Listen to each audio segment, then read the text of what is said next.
இந்த காலத்துல பார்த்தீங்கன்னா, எப்ப வேணா பச்சை குழந்தைகள கொதிக்கிற வெயில்ல கூட அ நான் கூட நெறைய முறை பார்ப்பேன். அந்த வண்டியிலலாம் அப்படி குழந்தைகள தூக்கிட்டு செல்றாங்க. அ பெரியோர்களுக்கு தெரியும் இந்த விஷயம். கிராமத்திலயும் இதெல்லாம் பின்பற்றுவாங்க. உச்சி நேரம், அகால நேரம்னா. சஷ்டி கவசத்தில பார்த்தீங்கன்னா, "பிள்ளைகள் இண்டும் புழக்கடை மினியும்பாங்க."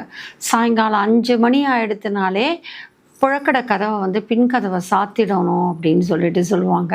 ஏன்னா கெட்ட சக்தி வாசல் வழியாக வராது. ஏன்னா குலதெய்வம் வாசலில் காக்கும், வழிபடு தெய்வம் வாசலில் இருக்கும், நம்ம காவல் தெய்வமும் வாசலில் இருக்கும். அதனால் பிள்ளைகள் இண்டும் புழக்கடை மணியும், கெட்ட சக்திகள் எல்லாம் பின்வாசல் வழியாக தான் வரும்னு சொல்லுவாங்க. அதனால் குழந்தைகளை ரொம்ப ஜாகிரதையாக பார்த்துக்கணும். அதுவும் தாய்ப்பால் வாசனைக்கே அந்த பிள்ளை குழந்தைங்களுக்கிட்ட கெட்ட சக்திகள், துராத்மாக்கள்லாம் நெருங்கி வரும் அப்படின்னு சொல்கிறது உண்டு. இந்த அந்தி நேரத்தில் பட்சிகள் பறக்கும், அதனால் பட்சி தோஷம் வரும் அப்படின்வாங்க. இந்த மாதிரி நேரத்தில் குழந்தைகளுக்கு வயிற்று பேதியாக போகும். எத்தனை டாக்டர்கிட்ட மருந்து கொடுத்தா கூட நிற்கவே நிற்காது. இதெல்லாம் அனுபவம் வந்தால் தான் தெரியும். பெரியவங்களுக்கு தான் தெரியும் இந்த விஷயம்.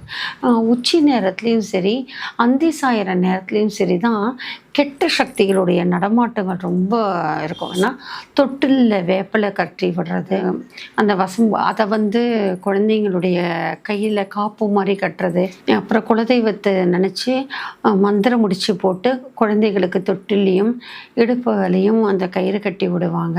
ஏன் அப்படின்னா, அகால மரணம் அடைஞ்சவங்க, துர்மரணம் அடைஞ்சவங்க, இதோட ஆத்மாக்கள் எல்லாம் சாயங்கால நேரத்தில் இந்த மாதிரி நேரத்தில் சுற்றும் அப்படின்னு சொல்லுவாங்க. தாய்ப்பால் குடிக்கிற தாயார்கள் கொஞ்சம் வேப்பிலையை தலையில் சொருகி குழந்தையோட அந்த ஸ்வெட்டர்கிட்டையோ எங்கேயாவது ஒரு சின்ன வேப்பிலையை சொருகி விட்டுட்டு இருந்தாலும் அந்த வேப்பிலை வாசத்துக்கு வராது. சின்ன குட்டியூண்டு வேலை கூட மந்திரிச்சு நம்ம வச்சுக்கலாம்.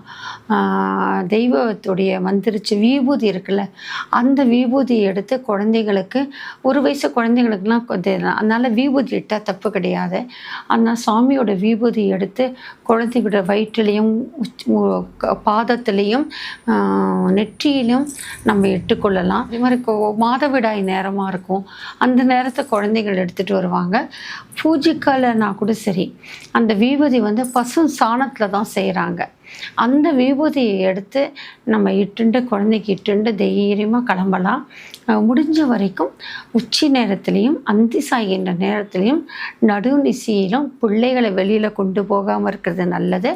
அதுக்கு மீறி சூழல் வருகின்ற நேரத்தில் இந்த மாதிரி வேப்பலையும் விபூதியும், இந்த பேர் சொல்லான், இதெல்லாம் ஒரு சிறந்த காப்பாக இருக்கும்.